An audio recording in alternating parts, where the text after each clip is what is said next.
Assalamualaikum warahmatullahi wabarakatuh. Perkenalkan saya Nisa Aulia Putri Salina dengan NIM akhir 229.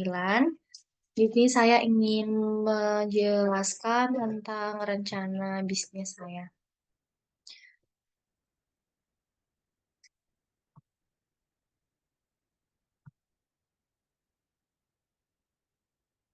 Baik untuk rencana bisnis saya ini,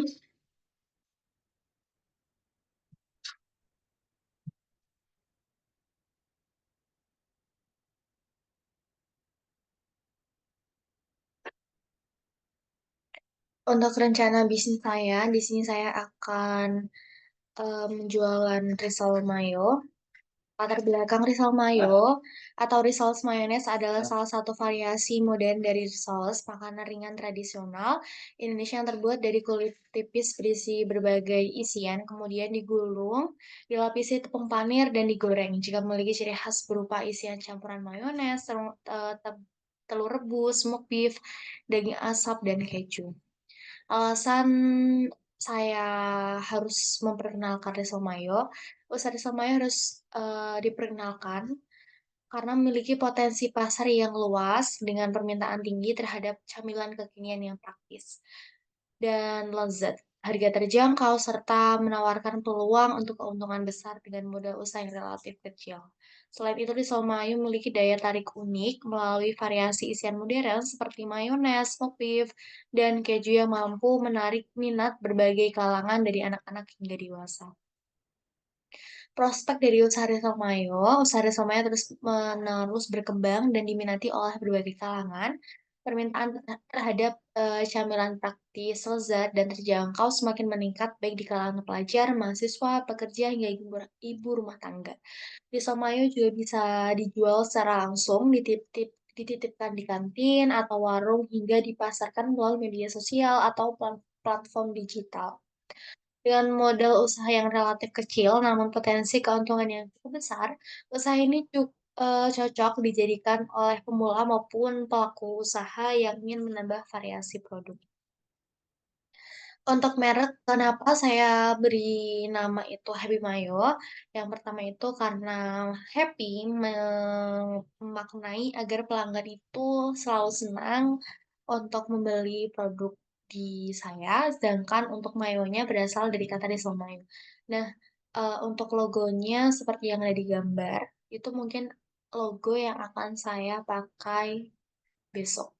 Terus untuk desainnya ini, kenapa saya pakai warna kuning? Karena untuk warna kuning itu dia menggambarkan warna yang cerah atau ceria. Jadi menarik perhatian seperti itu.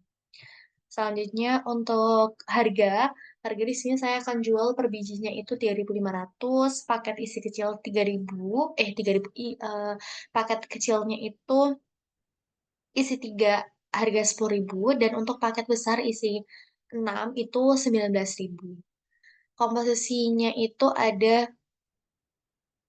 bahan kulit risol. Bahan kulit risolnya itu dibuat dari tepung terigu, telur ayam, susu cair atau air, garam secukupnya.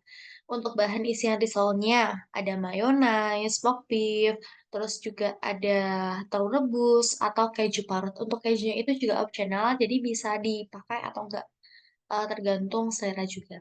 Kalau untuk pelapis risolnya itu ada tepung panir, tepung roti, putih telur, dan juga minyak goreng. Yang kelima itu ada kegunaan sebagai camilan atau snack, menu jualan usaha kuliner, suguhan dalam acara atau hajatan, dan bekal praktis. Yang keenam juga ada karakteristik produk. Rasa gurih dan creamy, kulit tipis namun renyah.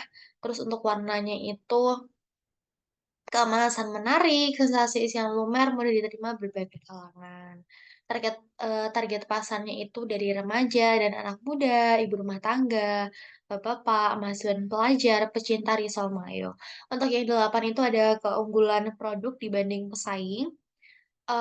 Untuk keunggulannya itu ada rasa unik dan modern, bisa dinikmati hangat maupun dingin, disukai berbagai kalangan usia, praktis disajikan dan disimpan. Jadi kalau misalkan untuk produknya itu misalkan mau beli frozen itu juga bisa. Jadi tapi nanti juga sesuai penyimpanannya, seperti itu ya. Nah, yang ada analisis SWOT juga, untuk yang pertama itu ada strength atau kekuatan, bahan-bahan yang digunakan mudah didapatkan di pasaran dengan harga terjangkau. Terus juga untuk, kelemahannya, daya tahan risol relatif terbatas karena isian mayones terbuat dari kayak tadi, telur, terus juga mayonesnya sendiri, smoked beef, dan tepung.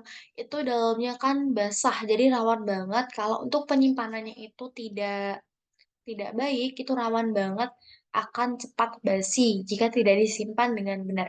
Jadi kalau misalkan untuk produknya itu di kemudian hari, ada yang beli frozen, penyimpanannya frozen food seperti itu, karena mungkin juga akan menjual dalam bentuk frozen food, baik disimpan di, kulkas. Jadi untuk suhu ruang nanti juga mungkin bakalan, hanya bertahan beberapa hari saja, seperti itu. Nah, untuk yang ketiga itu ada opportunities atau peluang. Ristomaya memiliki peluang besar untuk dipasarkan secara online. Produk ini juga cocok dijadikan sebagai hidangan snack box atau catering untuk berbagai acara seperti arisan, rapat, maupun pesta ulang tahun. Nah, yang keempat itu ada ancaman. Persaingan produk pisau mayo cukup ketat karena banyak pelaku usaha. Terus juga, karena banyaknya pesaing tadi juga harus pintar-pintar dalam penawaran, dalam segi rasa, seperti itu. Jadi harus, pintar dalam marketingnya. Analisis pesaing. Nah, untuk promosi ini dilakukan secara aktif terutama di Instagram dan di TikTok. Mereka menggunakan strategi video singkat yang menggugah selera olasan pelanggan, giveaway, bundling produk, dan kerjasama dengan food influencer. Diskon musiman atau promo ongkir juga sering digunakan untuk menarik pembeli baru. Jadi, apalagi di jam sekarang ya, banyak banget orang itu yang menarik pelanggan dengan seperti, memakai jasa influencer.